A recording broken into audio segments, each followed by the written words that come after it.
ଜୟ ଜଗନ୍ନାଥ ସାଙ୍ଗମାନେ କେମିତି ଅଛନ୍ତି ସମସ୍ତେ ଆଶା କରୁଛି ବହୁତ ଭଲରେ ଥିବେ।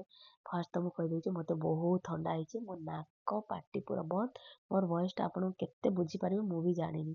ତ ଏଠି ମୋର ମିନି ବ୍ଲଗ୍ଟା ଏମିତି ଷ୍ଟାର୍ଟ ହେଇଛି। ସକାଳୁ ଉଠିଲା ପରେ ମୁଁ ଛୁଆମାନଙ୍କ ପାଇଁ ଟିକେ ଚକୁଳି ଆଉ ଚଟଣି କରିଦେଲି। ତା ସାଙ୍ଗକୁ ମୋର ରୋଷେଇ ବି ଚାଲିଥାଏ ବ୍ରେକଫାଷ୍ଟ ସାଙ୍ଗରେ, କାହିଁକିନା ମୁଁ ୱାର୍କିଂ ଲେଡ଼ି, ମୁଁ ବାହାରକୁ ଯିବି କାମ କରିବାକୁ। ତ ତା ସାଙ୍ଗରେ ରୋଷେଇବାସ, ତାପରେ ପିଲାମାନେ କହିଲେ ଟିକେ ରୋଷ୍ଟେଡ଼ ଚିକେନ୍ ଖାଇବାକୁ, ସେଟା ବି ମୁଁ କରୁଥିଲି। ସେଇ ଭିତରେ ମୁଁ ଏପଟେ ରୋଷେଇ ବି ଚାଲିଥାଏ, ଟିକେ ବ୍ରେକଫାଷ୍ଟ ବି ବନା ଚାଲିଥାଏ, ତା ସାଙ୍ଗେ ମୋ ବିଲୁର ସାଙ୍ଗରେ ଖେଳ ବି ଚାଲିଥାଏ। ତାପରେ ଇଚ୍ଛା ହେଲା ଗାଜର ହାଲୁଆ କରିବାକୁ। ଗାଜର ହାଲୁଆ ପାଇଁ ବୋଲି ମୋ ଝିଅକୁ ଗାଜର କୋରିବାରେ କାମରେ ଲଗେଇଦେଲି।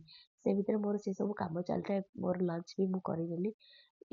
ତାପରେ ମୁଁ ପଳେଇଗଲି ଛାତ ଉପରକୁ। ଛାତ ଉପରେ ଦେଖନ୍ତୁ କେତେ ସୁନ୍ଦର କଲରା ହେଇଛି, ଏଇଟା ମୋର କଲରା ଗଛରେ।